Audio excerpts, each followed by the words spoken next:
Okay, can I get a motion, please, to go back into open session? Mike moves, Marcy seconds, all in favor? Okay, great, thank you. All right, so next up for our meeting is First Selectman's report. So on October 10th, I had the chance to do a police ride-along. So this was a chance to actually ride in a patrol car. Sergeant Chris Jimenez took me out that day, and I had a chance not just to ride with him and talk to him about how they think about policing in our town, but I had a chance also to go into the sort of squad room where they meet to start a shift, and that goes on 3 times every day for the 3 8-hour shifts that we have every 24 hours. Those guys are on the ball and available to help us and keep the town safe 24 hours a day, 365 days a year. It was very impressive to see how they're organized and how they ensure that all the officers have the equipment they need and everybody's scheduled where they need to be. It was impressive, and I learned a lot. And I just wanted to thank Sergeant Jimenez, as well as the chief, the captains, and everybody in the department for a very interesting day, and I thank them for all that they do. Later that day, on the 10th in the evening, I met with the RTM's Public Works Subcommittee, chaired by Mark Adeletta, and the purpose of that was to start to think about this Pedestrian Infrastructure Advisory Committee. I mentioned that in our last meeting as a sort of agenda item that I wanted to bring up. And so what we did in that meeting was to review the recommendations of that original committee that was established in 2015, and to go through kind of what's happened since then, and to think about what we might do as a next step. As I mentioned when we met before, a lot has changed with regard to some of our non-car infrastructure demands. There's certainly a greater demand for that sort of infrastructure today. And you have the additional complication of things like e-bikes that we didn't have back in 2015. So I would like to, at some point, have a discussion about creating a Pedestrian Infrastructure Advisory Committee version 2 to maybe take a look at some of this. I'm going to spend some more time with Mark Adeletta, as well as a few members of the community who are interested in this, to see if we can get a critical mass of volunteers who would be willing to step up for something like this. But I certainly will keep the board informed, and we'll have as many open sessions as we need to get a thoughtful version of that committee pulled together to help us just carry our thinking forward on the pedestrian and bicycle infrastructure. So more to come on that. A couple of shout outs to a couple of organizations on the 18th and the 20th this month. On the 18th, I went to a luncheon for At Home Darien. It's their annual celebration of their work here in town. If anybody doesn't know them, that organization coordinates to help our senior citizens here in town with things mostly related to transportation. So getting help when they need to go to a doctor's appointment or get to a destination.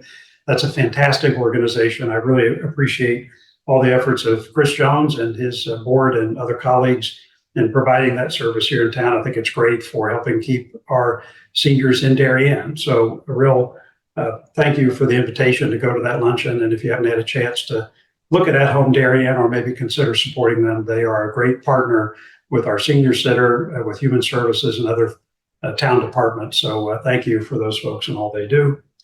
A couple of days later, I went to an annual fundraiser for the Darien Nature Center. I'm sure many of us have had kids go through the Darien Nature Center. Again, it's just a fantastic group of volunteers that help us over there. Most of us are appreciators and observers of nature, but those guys live nature. They keep animals there. They do all they can to provide education to children in Darien. And it was great to be part of that evening. So thanks to those folks for all that they do. I think that was all I've got for my update. Jennifer, did you have anything or Susan from the town administration side to add? I do not. No? Okay.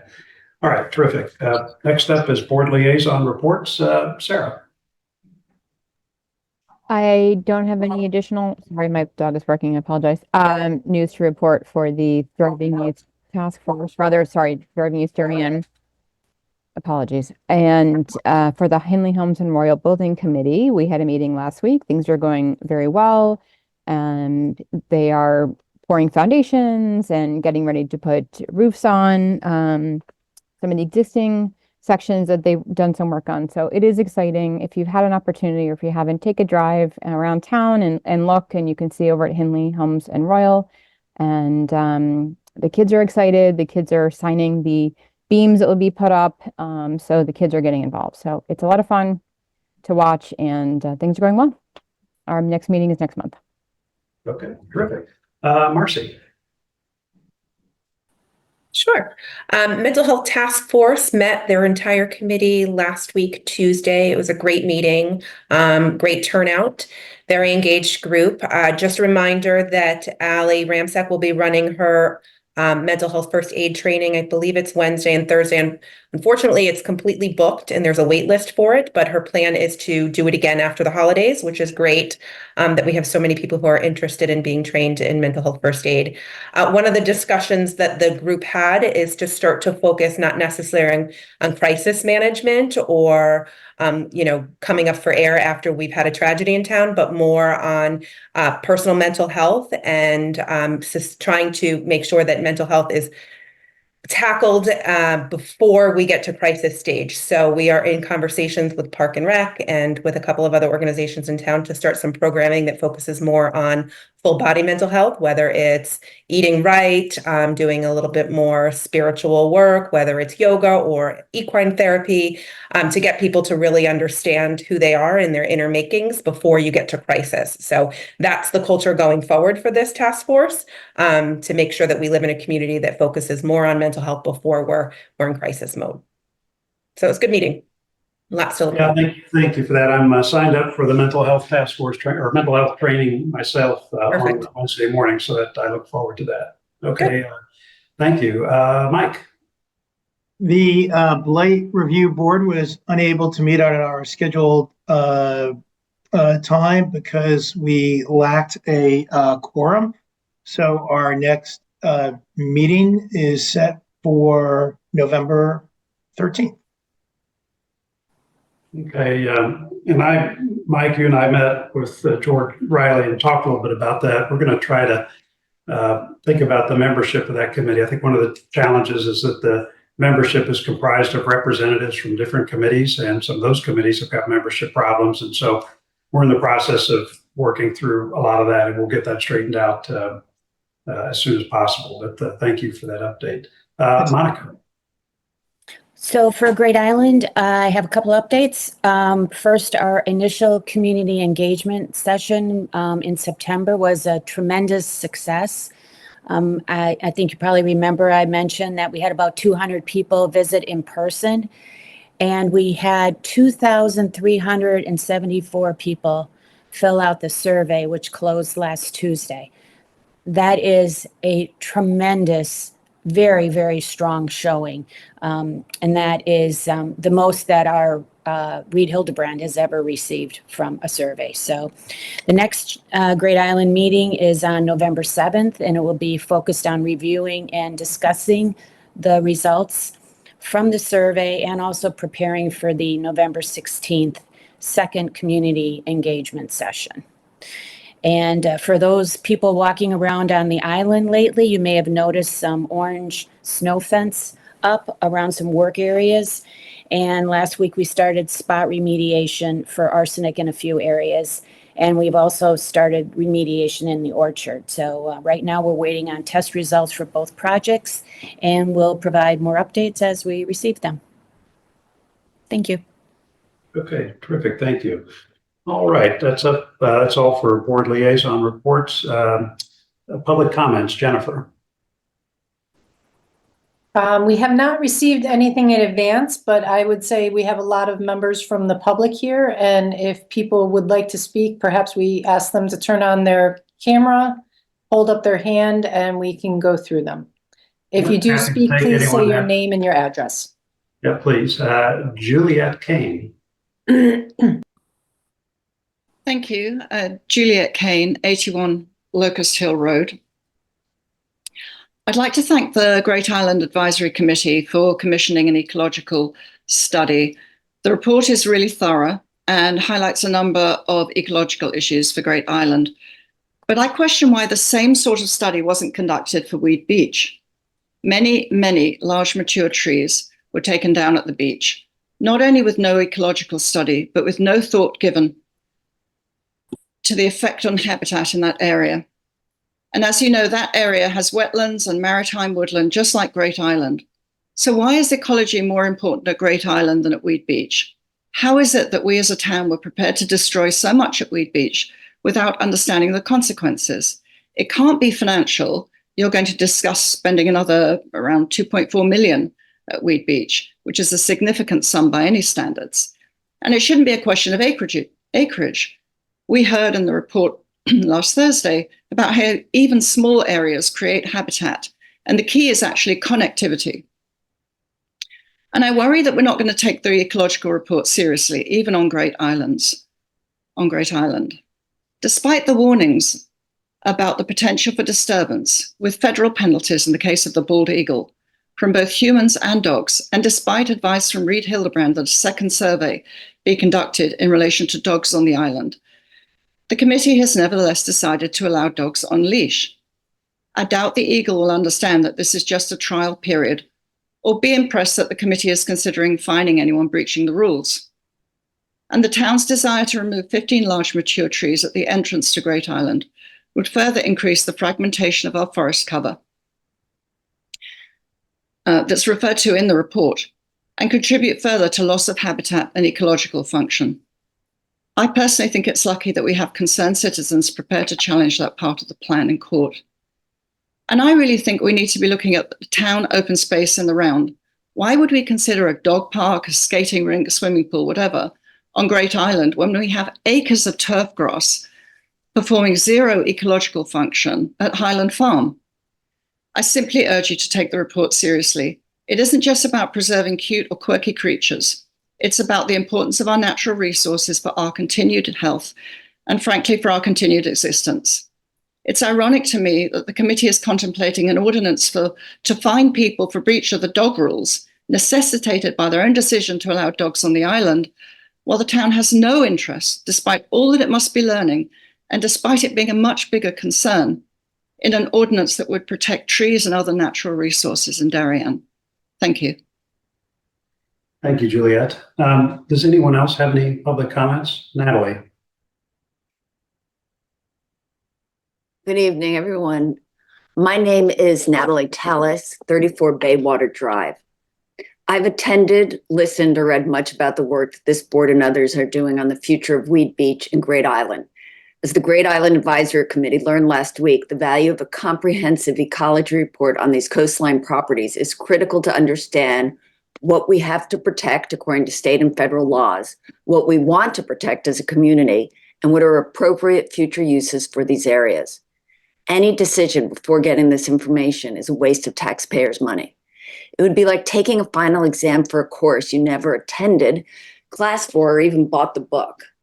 As Reed Hildebrand said at the Great Island meeting, comprehensive ecology studies are critical to understand the impact of any development or change in use of coastline properties and other open spaces. This applies to both Great Island and Weed Beach. I've maintained for years that environmental impact studies should be required of all new town projects. The response is always that they're too expensive. How much time and town money did the Great Advisory Commission spend focusing on 23A rather than starting with a full ecology report? My grandmother would have said we're being penny wise and pound foolish. It is easy to get sidelined when one does not have objective and comprehensive data on which to base a decision. On Great Island, the issue of whether the town may be in violation of federal law for not adequately protecting the eagle's nest is now being looked into. An ecology study would have prevented a nearby path from being open to the public and creating this issue. Reed Hildebrand recommended doing a complete ecological study now to make sure we have identified all wildlife, including birds, fish, and mammals, that may require protection. This process could have been started more than a year ago, rather than focusing on clear-cutting trees and building a new road. It's very similar to the errors that are now being made in our approach to Weed Beach. There's been no ecological study made. There's also way too much discussion right now on dogs. And I just want to go back and issue that according to the public survey on the future of Great Island, fewer than 0.1% mentioned, which simply means not that we won't ever have dogs on Great Island. but we need more public input and data before making a decision. This board is thinking of allocating $2.4 million on a weed beach coastline development based on a dated 2018 survey without looking at the ecosystems that make up that property. No ecological study has ever been mentioned in anything I've read. The EPC approval from the town runs out in January, and it was done 5 years ago. It's dated. The application itself includes a look at the deep database and a one-day site tour by that state agency. The tour was not done during active migration or breeding periods. The Weed Beach project, as it stands, is a project that is irresponsible from a fiscal, environmental, and social perspective. Thank you. Thank you, Natalie. Does anyone else have public comment this evening? Okay. Ina, please. Thank you. Is my video on? Yeah. Yes, name and address, please. Oh, my name is Ina Ghaznavi, 33 Beverly Place. First, thank you for giving residents today an opportunity to comment. I have deep concerns about the town rushing with Great Island plans without a complete ecological study. Great Island is a vital treasure for our town, and I want to ensure any action by the town doesn't cause irreparable damage. I understand the town's excitement, the desire to get more residents on the island and to show significant progress. The initial ecological report by the town hired consultants, biohabitats, on the wetland diversity of Great Island's wildlife, including federally protected species, is progress. It is based on biohabitats' initial report that I urge the town to take pause on any changes until it fully understands the long-term impact of its actions on the island's flora and fauna, the very essence of what makes Great Island special. Further, I believe the town has a statutory duty to understand the potential ecological impact of any proposals and to even ensure its actions promote ecological enhancements. The ecosystem on this island is not just important, it's part of our delicate conservation balance and can be irreplaceable. Halting plan until there's a thorough study or complete, and that includes the access road, which was not part of biodiversity study, biohabitats, is not saying no to progress, but rather yes to informed, responsible decisions. We owe it to our community and future generations to ensure any steps that are taken are the best interests of the island's ecosystem and the community at large.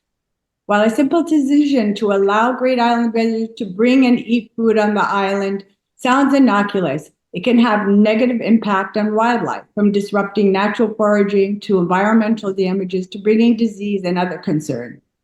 As an example of a recent consequence and possibly in violation of federal laws in opening the public access to the bridle path, which is in the range of protected wildlife. Initially, I loved walking this woodland path due to proximity to the inhabitants, including the bald eagle nest. However, after hearing Biohabitat's presentation, it's clear the path is within a range that can have negative consequences on a number of protected species whose habitats are in these woods. Darien has an incredible opportunity to protect and enhance the island's biodiversity and to demonstrate how to harmoniously balance human interest with environmental preservation. Imagine Darien becoming known not just as the town that acquired the beautiful Great Island, but as a town that set new standards for environmental stewardship, that successfully enhanced biodiversity, created a place where nature flourishes along carefully planned human engagement, reconnecting residents with nature in meaningful ways. A legacy of environmental responsibility and connection to nature would inspire other towns and communities. Let's make informed decisions. Let's lead by example. Let's be a town that doesn't just protect nature, but enhances it. Thank you. Thank you, Ina. Any other public comments this evening? Okay, seeing none, our next order of business is new business. Discuss and take action on the reauthorization of the Weed Beach Meadow and Trail project. So joining us tonight, we have Lori Bora, who's the chairman of the Parks and Rec Commission. We also have Jen Fava, who is the director of Parks and Rec, as well as Dan Biggs from Weston and Sampson, who is long associated with this project and helped in its design and conception, as well as the preparation of the original bid documents, which went out and were considered by this board earlier this year. So I'll let Lori and Dan and Jen kind of pick up where we left off, but what I like to do is just give a bit of history so our viewers can be reminded of where we've been with this process, and then I'll hand it over to Lori. This project went through multiple iterations as we were trying to decide what to do with Weed Beach. It was actually a much bigger.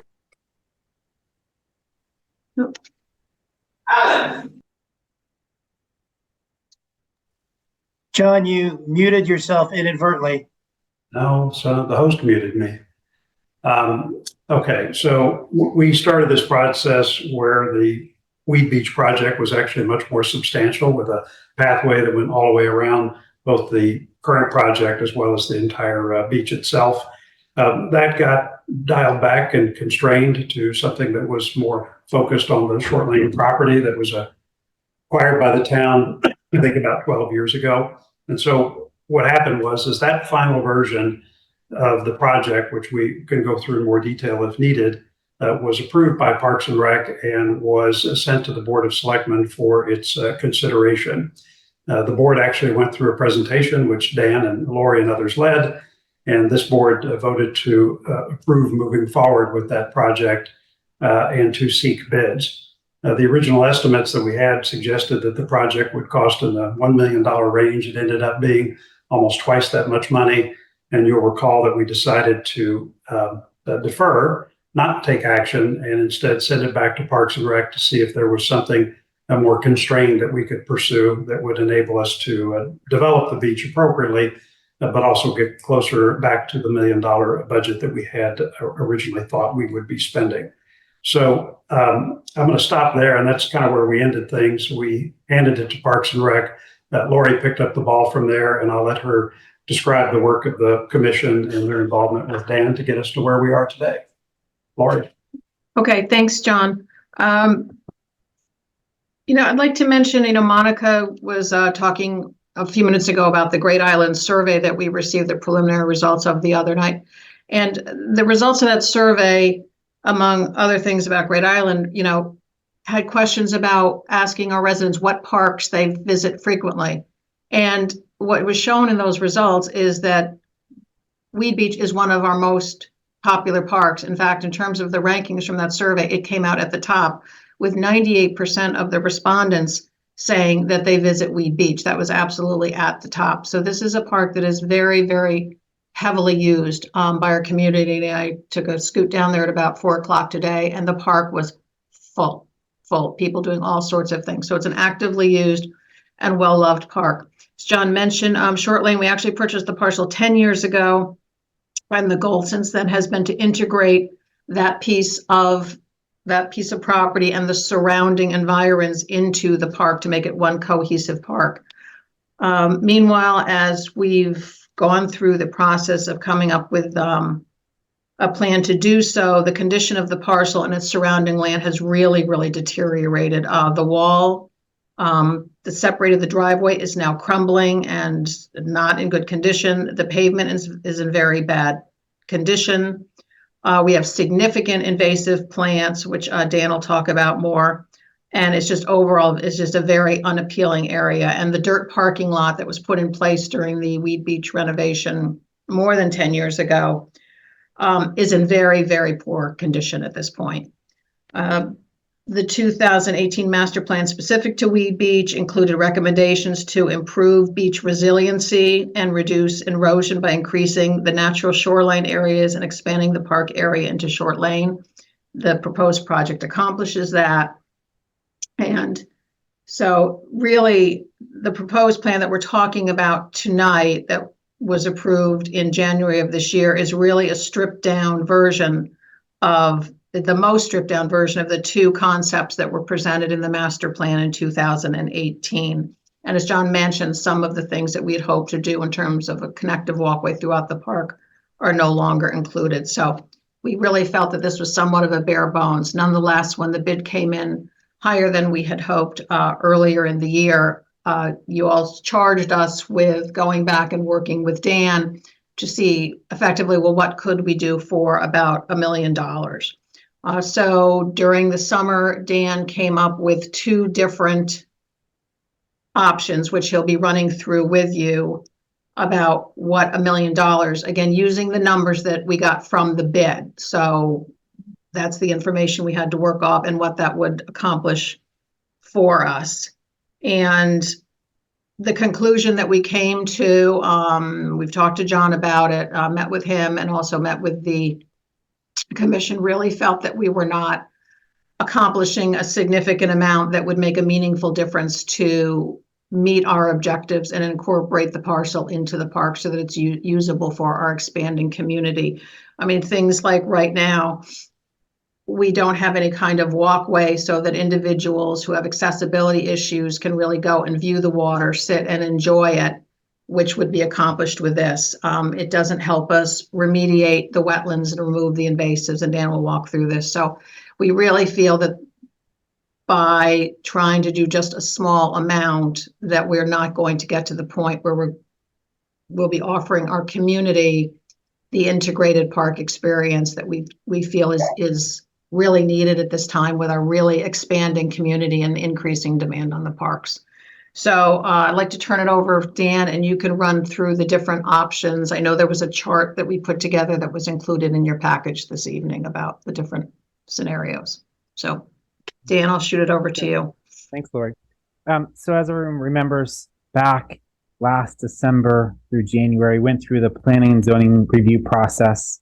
I just want to reiterate, during that process, we refreshed our reviews of endangered species with the state as well as EPC at that time. At that time, we actually did do additional study of a specific species, panic grass, that was brought to our attention due to a change of the database. It turns out that that species was not located, but we did do a thorough investigation to determine if that species was present on the site. And we actually visited a nearby site in adjacent lands that could see if that was supported, just to understand the habitat and communities, but it was not included on our site. So that helped us in our bid process moving forward to make sure we weren't disturbing a third endangered species on the site. So as we went through the bid process, as Lori mentioned, the values of bids were beyond the anticipated budget. So we looked at 2 options. The first option A is pretty simple. It'd be grading and creating a lawn. The idea was to regrade the site, to remove the damaged wall, the driveway, to fill in that low area, and really flatten, if you want to think of that space, into a lawn space. And we've removed the front 2 smaller wetlands, but it would not restore the back area. So this would prepare the site. But as we look closer, it really would not give the town the true benefit of what's needed for this parcel that's been envisioned to create additional waterfront parcels, resiliency for storm events, and expanded beach areas. So going back to drawing board, we came with option B. Basically, it's focusing on the front half of the parcel, and this option would expand the beach and extend the existing dunes through this parcel. So basically a full usable space in the front and limited grading on the back. What this option simply doesn't do, it doesn't touch a back area. So not having restored wetland again, the back area would not have a pathway, and the seating area, the lawn area really would not be restored to the original anticipated full build out. So those 2 options were about $1 million each based upon unit prices from the last bid and other quantities we had, but really felt like it wasn't really serving the true benefit of the community. And that's why we're here tonight to talk about if a full project could move forward in the bidding process and the next steps to really see this project move forward.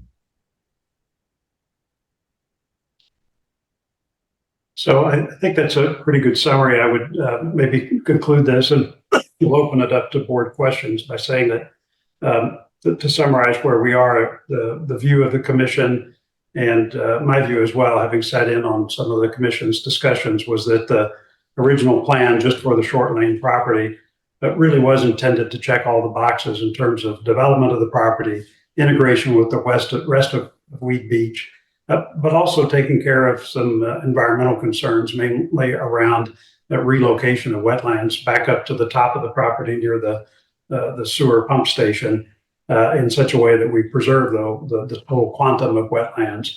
Neither of the options really allow us to do all of those things, and the sense was that we need a complete project. I'm mindful of some of the environmental comments earlier. I've had a discussion with Eric Yostin, who's the chairman of the Environmental Protection Commission, and he will initiate doing another review of the entire project as part of his commission's work in the near future. So that's definitely on his radar scope. So part of the reason to bring this forward now is just that the commission has finished its work and its recommendations in response to our request. And it was really time to just sort of take their recommendation and bring it back to you guys for consideration and questions. So I've got a couple other comments, but I'll stop there. Let me open it up to the board and let you guys weigh in. Sarah. John, I don't know if this is directed towards you, but I feel a bit blindsided by this. Received an email from you with several documents, including one that has 370 some odd pages, actually 384 or something. With the scope of this is now a multi-million-dollar project. The Parks and Rec Commission approved this at their meeting in September 18th, 16th. I'm sorry, but yet we were not informed. It's now been over a month. And I don't know what happened. I know that after it was bid, we put a halt. I understand that the work needs to get done. I don't know if there's this looming, which was mentioned in a public comment. I don't know if it's true or not, that there's this expiration of something that's coming in January. I don't know if that's pushing this, but we would have to rebid this project because I don't even trust the bids from 9 months ago at this point, given how time has moved things. This could be 1.9 million. It could be 2.5. I am incredibly uncomfortable right now, John. Yeah, let me just, I'm going to acknowledge your comments and express my appreciation. The purpose of this discussion is to bring the Weed Beach project back up for discussion. I'm not asking for a formal vote tonight to go out and initiate a rebid of this project. What I wanted to do was to get the documentation in front of you so we could start to reconsider this. In terms of the materials that I sent around earlier, I would only say that the presentation document, which was much shorter at 10 pages, as well as this overall project, we've discussed this at length many times. And so the whole project itself, in terms of the concept, was discussed with this board. We actually approved it. We were ready to go. And in fact, if it had been anywhere close to the original estimates, we would have approved that and this thing would have moved forward. So it's not kind of an out of the blue. I certainly didn't intend it as an out of the blue surprise or teed this up as something where I was going to require you to vote and commit to it right now tonight. Not true at all. What I really wanted to do was to bring it back to this board and say, we've got this project, we need to do something about that and think about what we want to do with Weed Beach. It may be the decision of this board that we don't want to do anything right now. It's been, the property's sat there the way it has been for 10 years now. And if we decided, it could sit that way for another 10 years. But I'm just saying that given we had charged the Parks and Rec Commission to come back to us with a recommendation, the purpose of this discussion was simply to discuss that recommendation and no more. As far as what's expired, I'm not sure that that's true, but one of the folks that spoke tonight said that the approval of the Environmental Protection Commission was what was expiring in January. I don't know if that's true, but it's moot in any case because Eric is going to put that back on the commission's agenda for their full review and reauthorization and reconsideration. So please take this as simply to get this back on our radar scope. I'm not asking for any commitments tonight. I just wanted to say they did what we asked them to do several months ago and they're back. And now we have a chance to reconsider this project. If we don't want to do it, that's a perfectly fine outcome too. It's a vote of the board. We can study this and have more presentations and go through this in as much detail for as long as you would like. you're under no pressure to make any decisions. If you've got questions or something that you'd like us to consider, we will note that and we will study it for as long as you would like. So, John, I have a couple of questions. Dan, I think that you, Weston is also doing the pear tree project. So I would like to know, as far as how important is this and which should be done first? And where are we on the bidding for pear tree? Then also I was wondering, I was a supporter of this originally, and I really appreciated the Darien Foundation's financial offer of assistance. So I guess I'd like to know where that is. And then I'd also like to know, is it, you broke this out. Is it possible to do this? Would it make sense to do this in stages? Is that even a possibility? So those are my questions. So the first question you asked as to which is more important, I guess, was your question about either of the two parks. I can't necessarily say which is more important. I would say that pear tree is significantly more involved to disturbing the use of that park during construction due to the overall scale of that work. This project is a bit off to the side, so the function of Weed Beach can still operate as a normal park during summer season, spring season, etc., with having limited disturbance to usership of that park space. So from that standpoint, this could be under construction, still using the park and up and running as additional park space for the town to occupy and use. Pear tree is going to come in. There's going to be a period of time when there will be no access for majority of that parking lot and other parts of the beach area that will disturb and really limit use of that park space. So from that standpoint, they're both available, but I can't say which is more important per se, because they're both waterfront spaces that are in high demand throughout the town. I guess I just look at pear tree and I think it's great you're adding waterfront. That's a fantastic outcome over at Weed. But at pear tree, I'm more concerned that we're losing waterfront, and I feel like it's I'm not really thinking so much about usage as about protecting an asset. Yeah, the pear tree, it's a different challenge there, where we are taking what would be nuisance flooding, as we've seen some many recent photos or experiences, to more frequent flooding of that parking area. So that is simply not just nuisance anymore. It's a challenge and a huge problem. So protecting that resource, the beach area and the park resource, is really important in town. I would say that it needs to be fixed, but that is a longer duration project than the Weed Beach short lane parcel, which the duration of that construction would be a bit less, maybe half, I'm just guessing, in terms of period of construction. Where are we on the bid on that? Yeah, so we are in the process of starting plan. Zoning has to get a review and approval for the project. There have been several studies done, as you all remember. We had a review by DEEP and EPA almost a year or two ago at this point, for a coastal protection zone, and simply having the coastal jurisdiction limit reviewed to get our COP for that project. In that process, we did significant studies, as you remember, from the dredging standpoint, for endangered species review. We went through avian species review, fisheries review. So we've gone through a number of those environmental studies to this point. That is going to be the supporting documentation for planning zoning in their review in that process. So those documents should be going to a draft to planning zoning here within later this month, early next month. That then will take several months for planning zone review, probably by the first quarter of next year, allowing, if full board approval here, to go out to bid would be first half of next year is a guess, pending funding approval, obviously. Okay, and what about my my idea about scaling in this project. Is that a possibility? Yes. So the two options you see in the table in your packet, that was the idea on how to phase Weed Beach into multiple phases of only using no limit of $1 million funds. Really, by doing that, we're trying to show you what you could get for that value of dollars, trying to make it as useful as possible.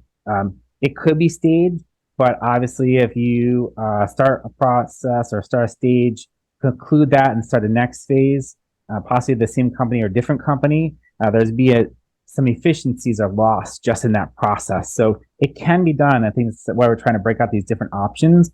But the long term, what's probably the most sustainable option is to actually build the whole thing, because it's land-wise, it's not a really large project. It has several different components, but it's not big enough to really have the real positive benefit of phasing this in a true sense of 2 phases of a project. Remind us, how many acres? Is it 6 acres? Oh, Let me just see if I can get that real quick. I don't think it's 6 acres. I think it was about 5, Dan, as I recall. Yeah. 5 sounds about right. Maybe a little south of 5, but yeah, in the 5 range. Yeah, because part of the project actually goes on to what's technically sewer commission property, which is very overgrown and just not in good condition at all. Yeah, 4.9 acres, just quickly checking that.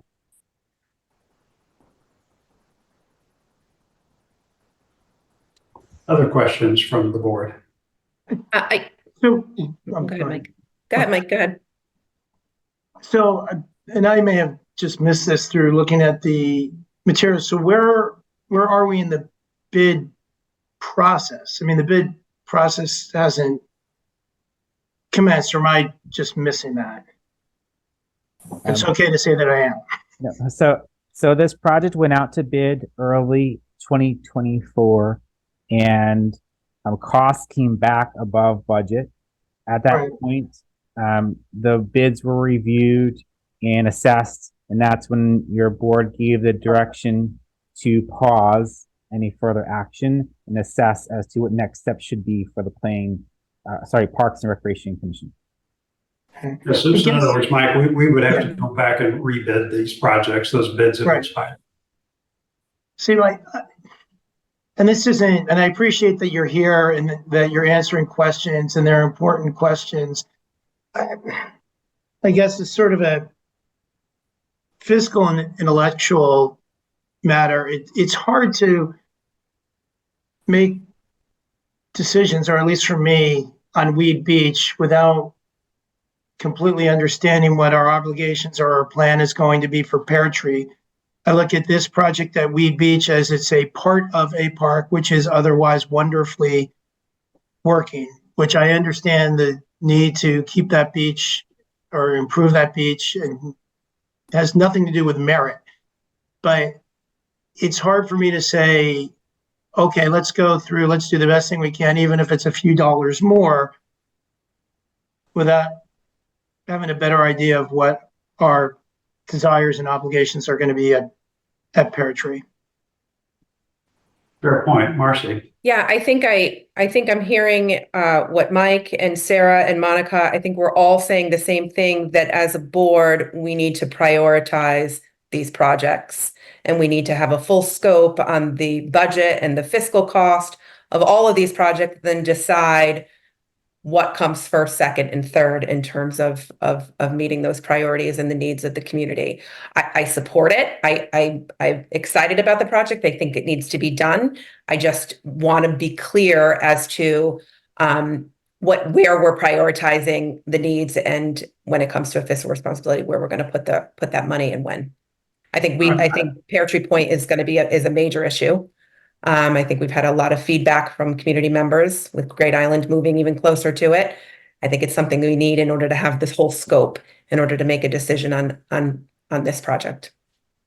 I think these are all very fair comments. I have been fiddling for a while with a presentation that would give us a kind of a 10-year capital project outlook that would take this and everything else I can think of, from an eventual renovation of Middlesex to all of our existing commitments, and then some range of investment that we might make at Great Island. So what I'll endeavor to do is to work with Jennifer Charneski and Jim Palin, the Board of Finance, to finalize that and bring together kind of a simple but high-level overview of where that could go. And then once we have everything down on paper like that, it would give us a chance to think about prioritization and where we would want to go ahead and move forward. And as I said in response to Sarah's completely reasonable points, this is not about committing to do this now. It's simply to put it back on the list and say, what the heck are we going to do that? And having a document that lays out all of our projects so that we can prioritize, I think makes good sense. I don't want to lose some of the public comments that were made before, as well as some of the things Sarah said, but this does give us a chance to raise these other questions and make sure they're addressed. I think the Environmental Protection Commission review in January of the existing plan will be a good forum to raise some of those concerns, but I definitely would certainly entertain the board's questions if there's something in particular you'd like to study in the coming months as we sort through this. Mike. I was just, while we have Lori here, I didn't have a chance to watch the Parks and Rec meeting where you guys sorted through this. Were there any concerns or raised by your committee when you guys were vetting through this project? The discussion, Mike, was that looking if we could scale back even further, and whether that really, to spend even the $1 million, which is, it's a real amount of money, whether we really were giving the community anything for that $1 million, whether people would go in and say, wow, this is like great and this is better. And either scenario, we just came away feeling that people wouldn't feel like they were kind of getting their bang for the buck. And also because one of the things we would lose is the ability to remediate the wetlands. That's important. That is an important environmental concern. I mean, we do have environmental issues down there that the fragmites are taking over. And as you know, I've learned more about this, and Dan will tell me that the fragmites crowd out both animal and other plant species. Right. The lack of dunes hurts the ability to protect the area against storm surge and stuff. So there are environmental issues, and a lot of those would be lost. So the discussion was really to spend a 7-figure amount. We really weren't giving the community nice space that they're going to say, wow, I want to come and sit here. We weren't really fully doing the environmental remediation that we would like to do on that site. We've got the crumbling wall, the broken pavement. There are issues there that need to be addressed.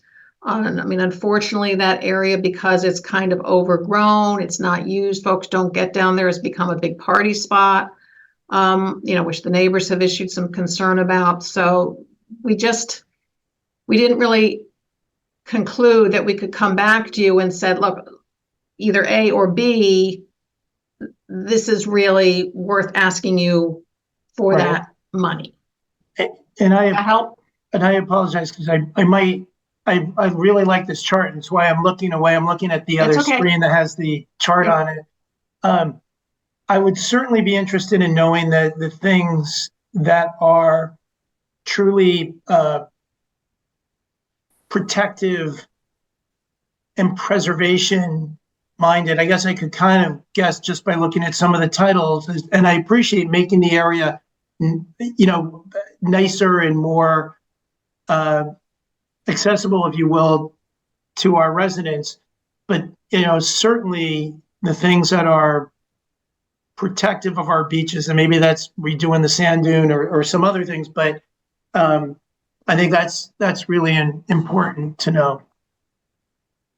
Dan, do you want to take that? I mean, you're our technical expert, and I would say definitely it's the restoration, the correction, the restoration, the replacement of the wetlands, removal of the fragmites, and the creation of the dunes, which create an absorbing. So when water comes in, for instance, at Weed, when we've had these bad storms, the dunes that are there have been effective, and we really don't end up with sand and the beach ending up in the parking lot, where at Pear Tree, as you all know, that's been a major challenge. So the dunes that we did build do their job in terms of the coastal resiliency. But Dan, I'd like you to talk to that more specifically. Yeah, from the environmental standpoint, I think it's important to remember that these were once residential properties. So a number of the plant species and trees out there are have been typical residential plants planted for ornamental use. With that, the other part of the parcel that is the wetlands, those were created wetlands, and they were intended for wastewater disposal at some point back beyond, but fragmites has consumed those wetlands completely. So with that, the ecological components of those kind of areas, they're not, say, pristine wetlands, and they're mostly turf grass with ornamental plantings that would find around a foundation planting of the houses that were once there. There are a number of other species that are taking over, poison ivy, honeysuckle, that are kind of consuming even some of the natural trees, the oaks, the maples that are in the old lawn area are taking up. So your question was as to what here on this list is kind of the restoration aspect of this project, and restoring the wetlands is a key component, not only from an ecological standpoint, but also they absorb water. So during large storm events, there's water hitting these lands and part of the Rotten Bay area. That is a sponge that's soaking up the water to handle some of those storm events on the land side. And then on the beach side, the dunes really are restoring and protecting any water that comes up during the high storm events, like the current Weed Beach dunes operate, that Lori's mentioning. They protect the inland side. So as you have a surge come in, that beachfront, that dune is acting as that natural sponge or cushion for those storm events, allowing the inland areas to be basically not touched during most storm events. And if there is, it's sand that's washing out that can easily be kind of relocated on top of the dunes. The rest is taking out, say, restoring from the asphalt pathway or driveway that's in there, taking out the stone walls. So some of those are bringing those hard features, taking out of their impervious areas, taking out of the landscape, and really restoring them with natural areas, as in turf or as in other dune areas. That allows that to come back to a more natural state compared to what it is today. Thank you. Finally, just I just mentioned that there's an overhead utility line you see on the list, all three options. So as we have these storm events, our utilities are very vulnerable to being impacted during severe storm events. So we're actually undergrounding those, which will be protecting that utility line that extends through this parcel to connect to the Weed Beach pavilion and bathhouse. So that is, and all three options will be provided. Thank you. Sarah.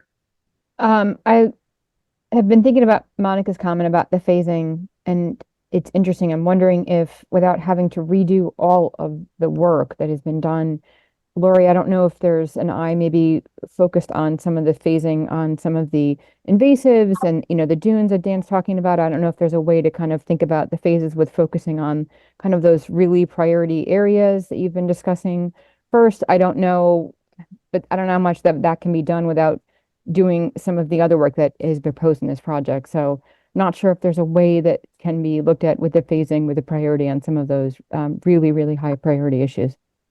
I think I would have to toss that. I don't have the technical expertise to answer that. That would have to be Dan. I think that's what we were trying to get at with the different scenarios. Yeah, so that's the two scenarios that we're looking at. But I would even say pre those scenarios that we have observed the current state of some of the vegetation where the trees are getting strangled. Any of the trees that are currently being consumed by invasive species that are hazards, we've recommended that staff take any of those species down or the trees down that are presenting concern for anybody that could be in the park area. So that's kind of like a early phase, just a maintenance, making sure it's a safe space for anyone to recreate or to simply lay a blanket out. And then as we are looking to replant along the buffer to Mountain Bay lane, we have prepared some shrubs that can be planted by staff to re-vegetate that buffer area upon discussions with members of the Bay. So, or the Bay Committee, I think is what they're calling themselves. So as in that process, we're looking to have this early stage of getting some vegetation in while we have good growing season now, with the hope that, let's say, the first phase or the complete project could be coming on early next year as soon as possible when the time is right from a construction standpoint.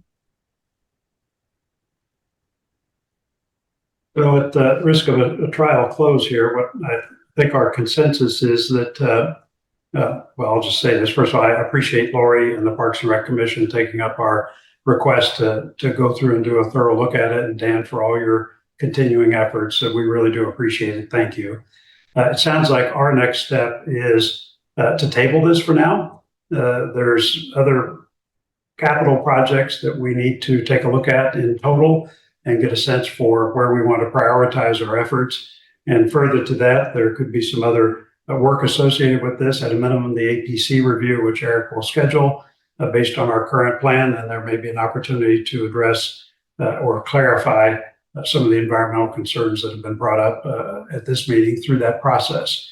And what we'll do is pick this up again on our list once we have a chance to match this up and prioritize it against all the other competing demands for capital. Does that sound like a reasonable path forward? I'm seeing nods yes. Good plan. Okay, thumbs up, nods yes. Okay, so what we'll do is we will not take any further action on this. Lori, Dan, and Jen, Fava, thanks again for your help, and we will see what's next with Environmental Protection Commission review and our capital review. And once we get through those two things, we'll have another check-in discussion and just see where the board stands. So thank you for that. All right, then, next item for new business, discuss and take action on proposed Great Island rules and regulations. Monica.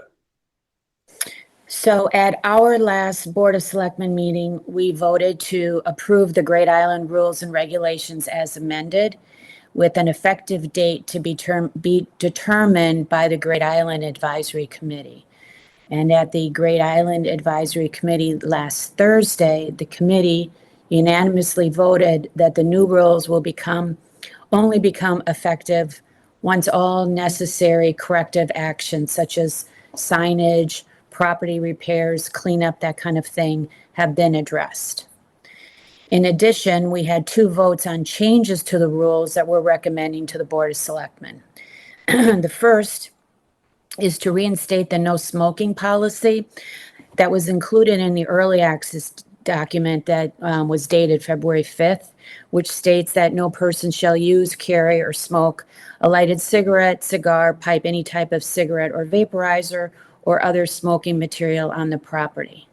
So I believe this policy was just left off inadvertently. So, but it was part of the original rules, which are still in effect. So therefore, the no smoking policy is currently in effect because we haven't changed the rules. The Great Island hasn't changed the rules yet, the committee. The second change relates to permitting dogs on the island.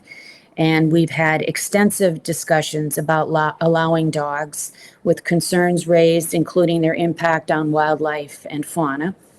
And one of the primary concerns is that people may not follow the rules regarding picking up after their dogs or always keeping them on a leash. So a motion to amend the Great Island rules and access requirements to allow dogs on leash, but only on paved roads, from October 1st to March 31st, passed by a vote of 7-2. This was approved with the understanding that the Board of Selectmen would now begin the process to amend Appendix D of the dog ordinance to include a fine for non-compliance. And I just want to stress for folks that please remember these new rules, including the dog policy and access to the additional areas, are not in effect until all of this work is completed, and we will make a public announcement once everything is ready. Thank you, Monica. Mike, can you fill in comments? You sit on the Great Island Committee. Monica well encapsulated the the conversation. And it was a key element for some of the members of the committee to have the at least initial limited time frame from October 1st to March 31st. Other members felt strongly that it was, that wasn't necessary. And certainly there were members that feel that some statutory work would be helpful related to dog fines. I wonder, in thinking about this later, Monica, and I know I proposed the motion that we passed, if there should be an inclusion or an exception for service dogs to be allowed, like CNI dogs, at any juncture when their owners are trying to access the island. I just didn't even think of it at the time, but I wonder. It would seem like that would have like a de minimis impact on anything, because I don't think anyone who's using a CNI dog is going to go wandering off a path, or that there are so many dogs. But that might be something we can talk about. You know what, Mike? That's included in the control of dogs in public places. That is Okay. that is included there. So good point, but it's in the ordinance already. Okay. So where does everybody come out on what the committee recommended, which was that you'd allow dogs on leash, which I think there's almost very high agreement that that's the right policy, but restricting them to the pathways. Is that something that's practical? On the one hand, I understood the ecological concerns raised by Reed Hildebrandt in their presentation, which were compelling, and I think most of the committee felt that way. On the other hand, you have the practical question of, is that something that's enforceable, right? So if we have dogs on the pathway, if they stray off 6 inches, I'm assuming that's okay. A foot, 5 feet, 10 feet, 50 feet. I mean, at what point does it become something that requires somebody going up and saying, hey, you're not supposed to do that? And how do we feel about that limitation and its practical application? Comments? Well, I think that phasing this in is really important, and we will be getting a lot more information from Reed Hildebrandt over time. So that's why the March 31st timeframe, I think, is if we're going to do this, is a good idea. I also think that keeping, we've had our residents stay on the paved areas, and for the most part, not everybody has adhered to that, but most people have. And I would expect that our residents, especially understanding that this is kind of a trial period, staying on the paved areas makes sense. Plus, we're going to hopefully allow picnicking, or we are allowing picnicking. And I think residents have, I think it's fair to have an expectation that if they're picnicking on the lawn or on the polo field, that it is sanitary, and that other dogs will not be bothering their dogs while they're picnicking. So I'm a strong proponent for keeping them on the paths and not on the bridle trail. So paved areas only. Sarah or Marcy? So I have a dog. I know dogs stray. They want to smell. They want to, they kind of want to wander around. I hear you about the sanitary comment, although I know that there's lots of animals, including geese, on the Great Island that tend to defecate everywhere. So I'm not sure if we're, dealing with that also. But I guess my concern is, how do we measure how we are in other parks? Do we find residents are paying attention to the rules in other parks? I know the off-leash rule is incredibly difficult to enforce at a couple of the parks, and I think that's a particularly strong one that we really need to enforce in this one. Incredibly. I think, some of our residents definitely take our dogs off leash in some of our parks. Woodland is one of them I can think of where it's a regular occurrence. This can't happen here. So I think I don't know if we're going to have somebody there watching and looking at, John, I don't know if you can measure 6 inches or a foot, right? But 5 feet or into the bridle path or just kind of wandering around. Yeah, that's a problem.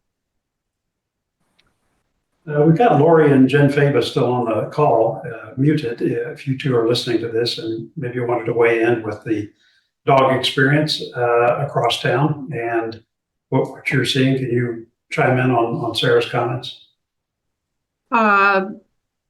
Certainly the non-compliance with the rules for dogs, which differ from parks to park, depending on the park, are pretty consistently not followed. I'd say more times than not when I visit the parks, and I make it a point to get out to the parks a lot, I see violations. I was at Weed today, saw what was like what I would call a triple violation.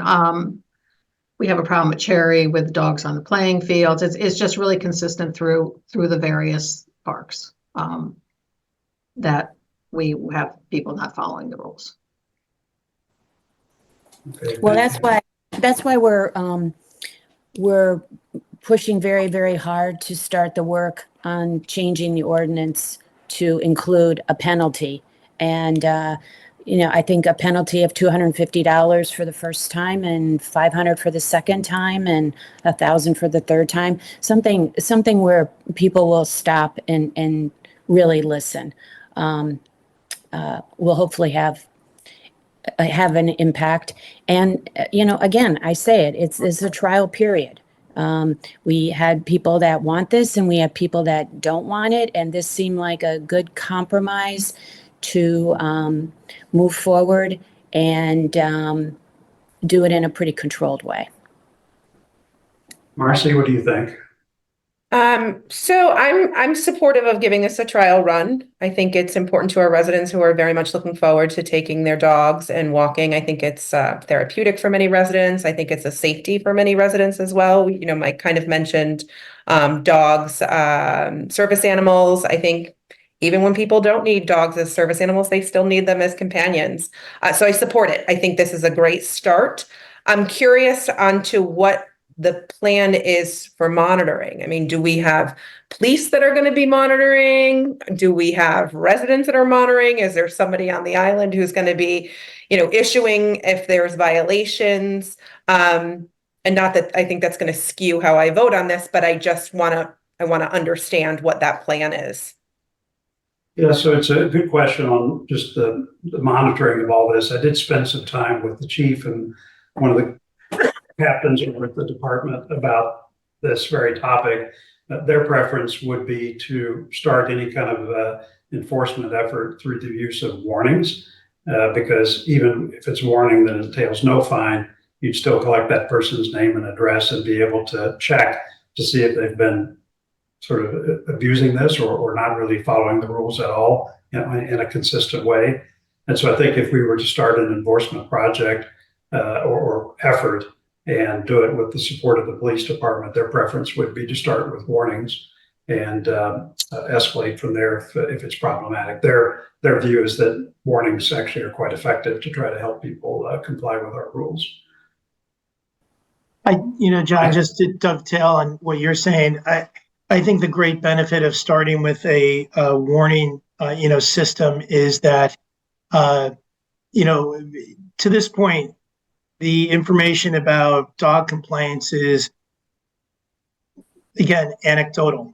And that's not to say it isn't correct, but this gives an opportunity for there to be a record of, we had this many complaints or this many warnings. So we will have a better idea of how that's going. And I would advocate that if after the period of a limited time period, if we discover that it's not really an issue with people letting their dogs off, then we can expand. There are those who will say, well, if we have a lot, then let's go to the fines and consider contracting. But at least we'll have a factual basis to consider this further. And in the meantime, we've actually done something. Yeah. So your view is that we should go ahead and adopt adopt, I guess the right word, the recommended dog rule from the committee, which is on the paths for the dates prescribed, and then to request the RTM to begin consideration of an ordinance. Well, to be accurate, I mean, I voted for the unrestricted timeframe and the unrestricted access on leash. I share the concerns of the folks on the committee who said that it would be unenforceable and somewhat, nonsensical. If I had, I would vote. I mean, if we voted again as a board to make it unrestricted in terms of time and unrestricted or consistent with the access allowed to our citizens on the island, I would certainly do that. I just didn't want to misrepresent what happened at the meeting. But your personal preference would be no time frame and unlimited dog access. Right, because you would still do the warning system. You could still collect data, and you could peel back if it turns out that it was a problem. And just to be sure, there was some discussion about ecological studies, or a deeper ecological study than what has been done and about to be completed by Reed Hildebrand now. And to be sure, the Reed Hildebrand said in the meeting that the high view, I think as they discussed it, ecological study is about to be completed and presented to us.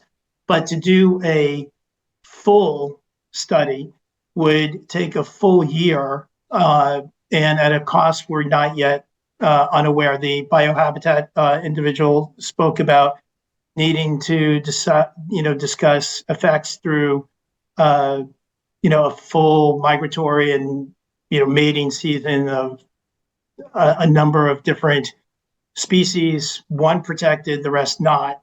And so to say, well, let's wait for the full study, I don't know if Reed Hildebrand is ever going to actually really propose that. I don't know if the committee would approve it. I don't know if we would as a board, or the town would be interested in funding, because we just don't even know enough about that cost and what that step would be. But your view is, even with the limited ecology perspective that Reed Hildebrand brought to the meeting the other day, in your view, that's not compelling enough to restrict dog access in any way? No, it didn't make the case for me. Okay. Comments? John, I'm going to go back to the, well, first I want to just say that there were a couple of votes. One vote was to what Mike suggested that he was in favor of, and that is unlimited access and no time frame, and that failed 6-3. And another amendment was to allow full access and but keep the time frame, and that also failed 6-3. So the committee, I think, is really looking at this as a trial run, and I would love to have a conversation with the chief regarding warnings. I feel like this is a pretty, dogs off leash and cleaning up after your dog. I don't really know if everyone should get a warning on this. I think that is pretty common sense, and it's common courtesy. And I would like to see a fine first offense or first offense myself. But I have motions that I can make if you want to move this along. Okay. Marcy, Sarah, where are you ending up? Marcy, go ahead. Yeah, I think I agree with Mike that I would have liked to have seen this more with full access. I mean, being a dog owner myself, I think it's a little crazy to be walking on pavement with a dog. But at this point, I want to respect the work that the commission has done, and go ahead and move forward with this, but with the intent that eventually this island is going to be accessed by people with dogs, in all areas that it's appropriate. I would say exactly Sure. what Marcy just said. Okay. All right. I guess we got three things. So, and where are we coming out on asking the RTM to help with an ordinance with regard to enforcement? And by the way, this wouldn't be just for dogs. This might be for many of our other Great Island rules, from having fires to doing other things that could also be problematic, and for which we don't really have a fine structure in place either. Where, maybe Monica, could you restate what the committee is recommending that we do in terms of an ordinance pertaining to fines? Yeah, there's a section 10-52, control of dogs in public places. It has that dogs must be unleashed, and dogs, you have to clean up after your dog.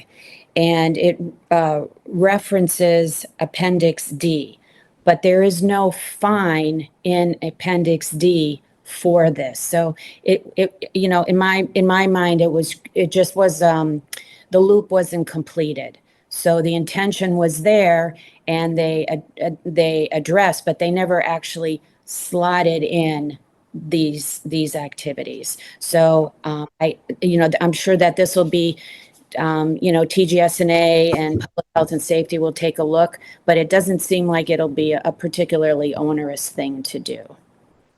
Okay. Everybody okay with that?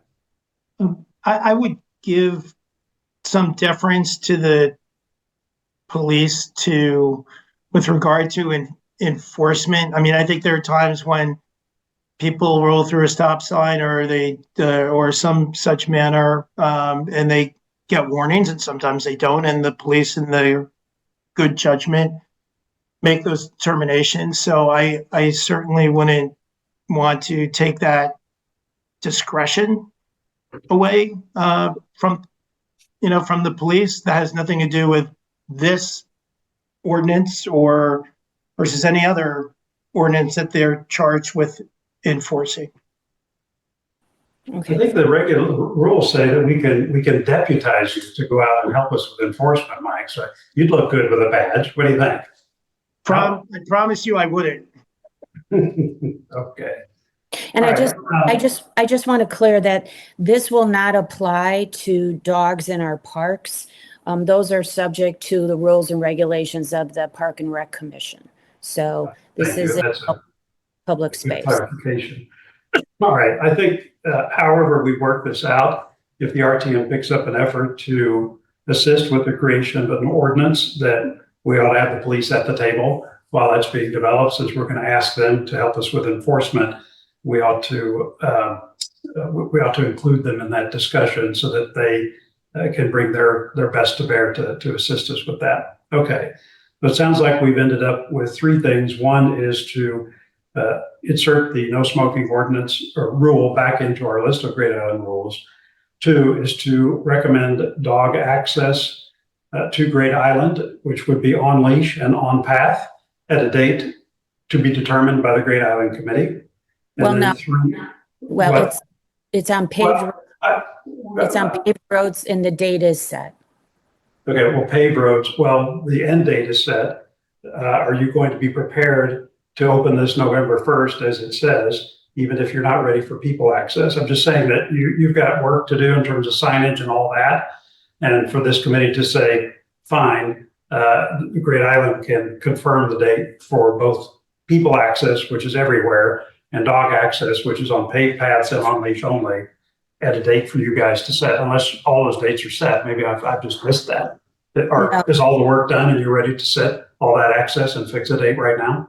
Well, we had a date. So this was the motion was to amend the Great Island rules and access requirements to allow dogs on leash on paved roads only during the period from October 1st to March 31st, with the understanding that the Board of Selectmen will begin the process to amend Appendix D of the dog ordinance to include a fine for non-compliance. So obviously October 1st has already happened, but this, if we did not change this would be in effect every year. So. Okay, so if we vote tonight with that, and since our residents are currently restricted to paths, because we have not opened up the rest of the island technically to everybody just yet, you guys still have some signs and whatnot that you're working on. So if we voted that tonight, could residents tomorrow morning at sunrise go on paths with dogs? No. Again, the new rules, including the dog policy and the additional access, are not in effect until all of the work is completed. And Okay, well, I'm sorry, that was the point that I was making before, which is, all right, so let me try again. So are we voting to open this all on a particular day, or are we saying it's fine and the Great Island Committee can set that date? Or have you set that date because all your signs are in place? Yes, the new rules will become effective once Great Island Advisory Committee agrees that all necessary corrective actions such as signage, property repairs, cleanup, and other essential items have been addressed. So I definitely want to make it really, really clear to our community that at this point, everything is the same. And once we are ready to go with all of this other work, these new rules will go into effect. I know it is a little confusing. Okay, so back what I thought I was saying, which is this board is going to approve the dog rules that you've described, which is on leash and on paved paths with an end date of March 31st and a start date to be determined by the Great Island Committee once your other work is complete to your satisfaction. So you pick that date. Is that correct? It's a little bit off, and I'm sorry, John, that it's so cumbersome. The idea is that the regular statutory period will be from October 1st to March 31st. We're not putting this rule into effect for that period until the DPW tells us that they've completed the things on the list, which could be as early as next Tuesday or Thursday. We specifically spoke at the meeting of not having to meet as a committee to vote that it's all done. It can be them contacting Monica saying, we've completed the checklist, we're ready to go. But we're going to be approving an opening period that will be every year from October 1st to March 31st until we change it. I mean, okay, but are you sure you wanted to sort of set in motion a permanent dog on leash, on paved paths only from October 1st to March 31st in perpetuity? And No. are we setting that? I don't understand why we're trying to plan for 2025 and 2026. I agree. I mean, can we just simplify this for our residents and say, look, these rules are approved. The rules are not changing until Great Island Committee sets a date for them to become effective based on the work that they've got. Because then that way it's consistent for people access off path, for dog access, whatever all that is. It's all ready to go, and we're waiting for a go from the Great Island Committee. As soon as we have that, it's a go. Can we not do that? Yeah. Sorry. Can you just clarify, like, what's the timeline here? Because this is kind of changing my feeling on this whole thing. Are you saying in a couple of weeks? Are you saying it could be 3 months? No, it probably, Marcy, it's probably, I met with Lori Bora and Jeff Table this morning to work on signage. We have some other work to do. DPW has some other work to do. We're probably looking at a couple of weeks. We're not looking at 3 months. But you know what? We also have Department of Public Works has a lot of work to do. So I don't want to put them in a position where they're disappointing people. So they have a lot of work on the paved areas or in that area that would probably be not safe. They actually have a lot of work throughout town. Great Island is, just one project for them. And a key person is on vacation right now. So, we're moving as quickly as we can, but safety is priority. So I think you could say anywhere from 2 to 4 weeks, but don't hold me. If it's 5 weeks, don't yell at me. All right. I just wanted to clarify for residents that that's the reason why it's not being implemented immediately. It really is. If the pathways are not ready for people to be walking dogs, and that's a safety concern, then that's understandable. But I don't want to push this any farther down. I don't want to kick the can on this one. I know that there's a lot of people who are really supportive, and I'm supportive of having dogs too. So.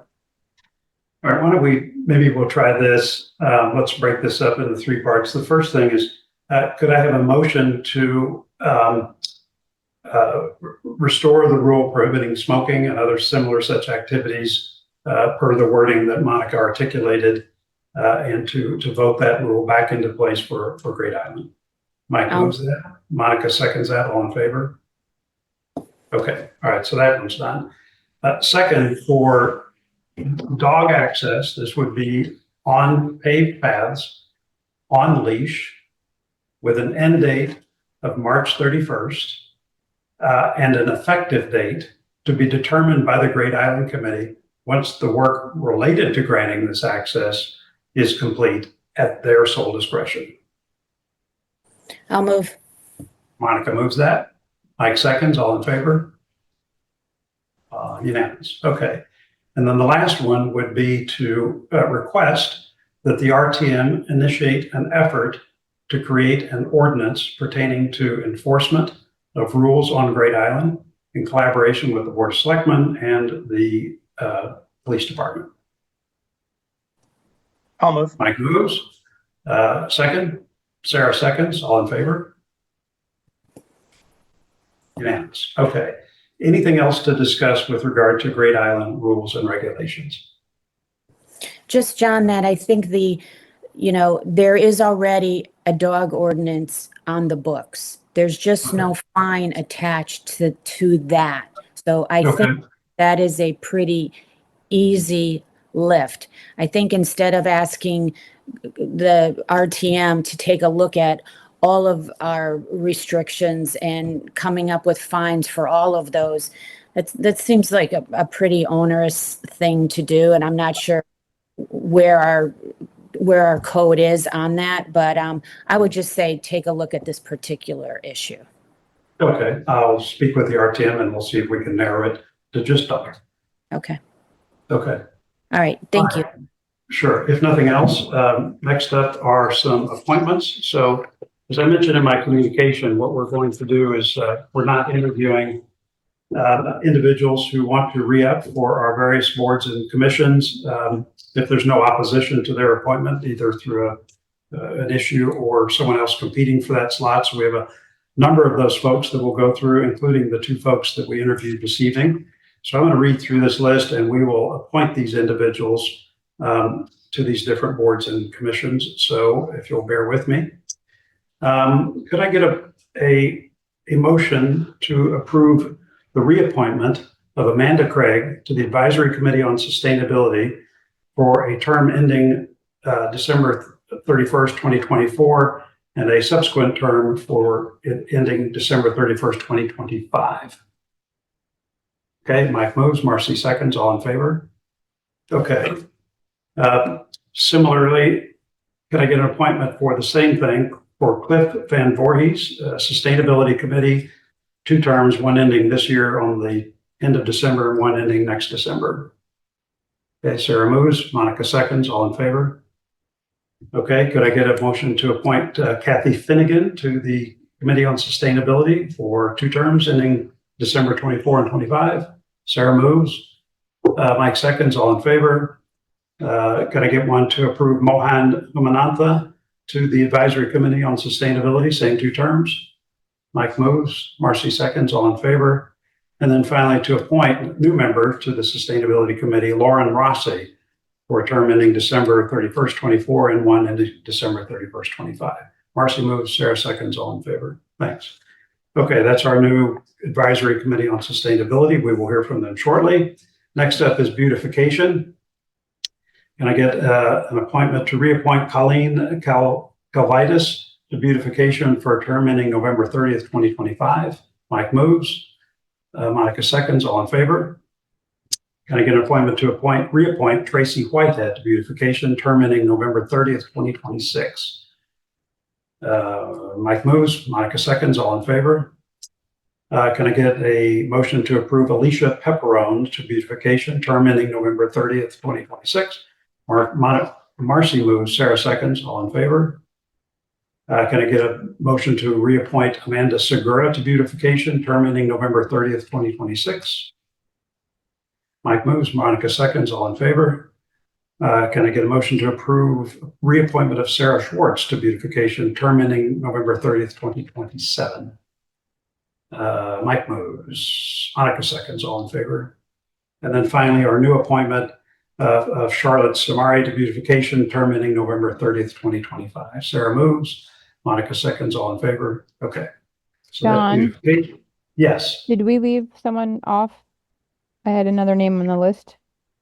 I have Colleen, Tracy, Alicia, Amanda, Sarah, and Charlotte. Did I miss one? I thought I went through all of them. I had another name on an earlier email. First name Elizabeth. Okay, well, I just got a contact from the DTC that said they had another candidate, which we could consider, and we can vote that person in the next meeting, unless, I don't know who this, I have no It's not a information. new, it was on the email that you sent last week, Elizabeth Hall. Ah, you're right, I do recall that name. It just left off the list that Linda sent me. I don't know when her term would expire, but we do need to report her. I appreciate you bringing that up. I do remember that name. Could I get an motion to reappoint Elizabeth Hall to the Beautification Commission for a term to be clarified? Sarah moves, Mike seconds, all in favor. Okay, thanks. Thank you, Sarah, I appreciate that. Next up, Commission on Aging. We have 5 reappointments. I will move one motion to reappoint Geraldine Genovese, Ray Slavin, and Mary McCarthy, each to terms ending March 31st, 2026. All in favor? Mike moves, Monica seconds, all unanimous. And then a motion to appoint Marcia Cleary and Susan Costin to the Commission on Aging for terms ending March 31st, 2027. Sarah moves, Marcy seconds, all in favor? Okay. Couple more. This one for monuments and ceremonies. Got to get a motion to approve reappointment of Isabel Negron, Terry Wood, and Jim DeMark for terms ending November 30th, 2027 to monuments and ceremonies. Marcy moves, Sarah seconds, all in favor. And then one to reappoint Rob Hulick to monuments and ceremonies for a term ending November 30th, 2026. Marcy moves, Sarah seconds, all in favor. And then last, could I get an appointment or motion to reappoint Bob Hill to the Sewer Commission for a term ending December 31st, 2027? Mike moves, Monica seconds, all in favor. Okay. Thank you for your patience on all that. That cleans up a lot of commissions, another couple rounds and we'll be done. So thank you for that. All right. Next up is minutes. Review the minutes from our October 7th meeting. I think I had just one correction. It was on page, let's see.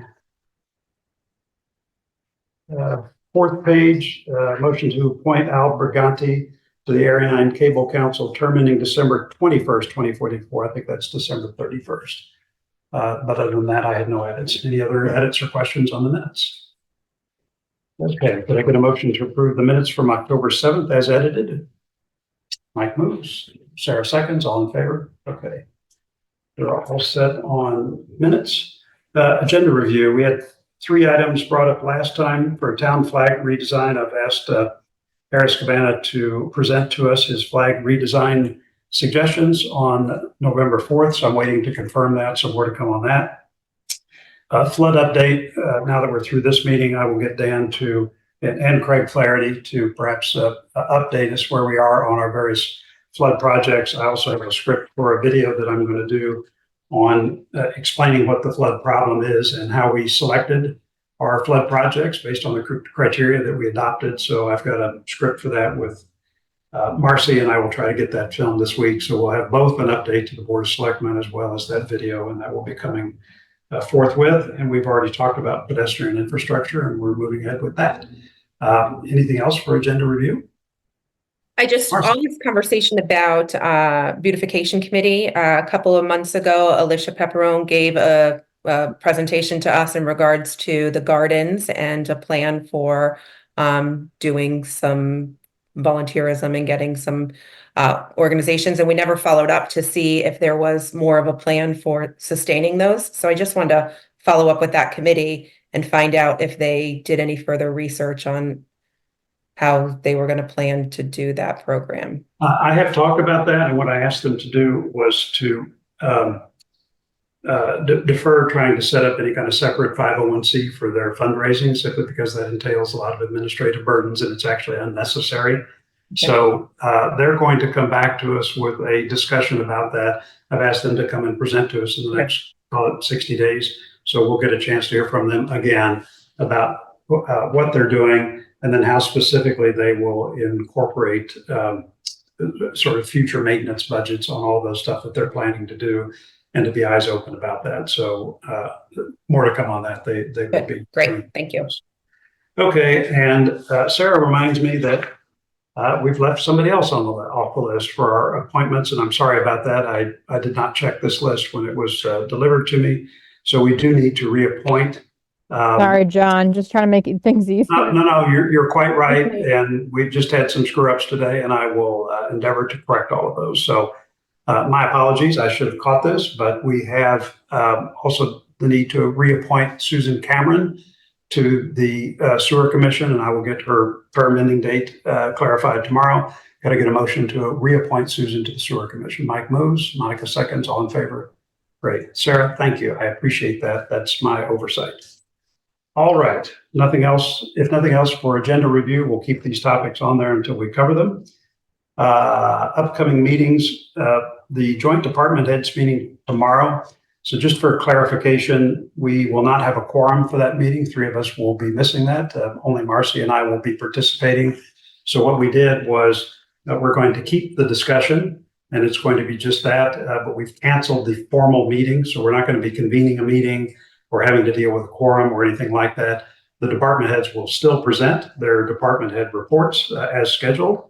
We will still have, which you all have received copies of, we will still have that recorded for either broadcast live or recorded, so everyone can watch it. This just allows us not to run into problems, since we will not have a quorum for that meeting. So thank you for your patience with that. And the next Board of Selectmen meeting is going to be in person on Monday, November 4th. If there's nothing else for the good of the order, may I have a motion to adjourn? Mike moves, Sarah seconds, all in favor. We stand adjourned. Thank you, friends.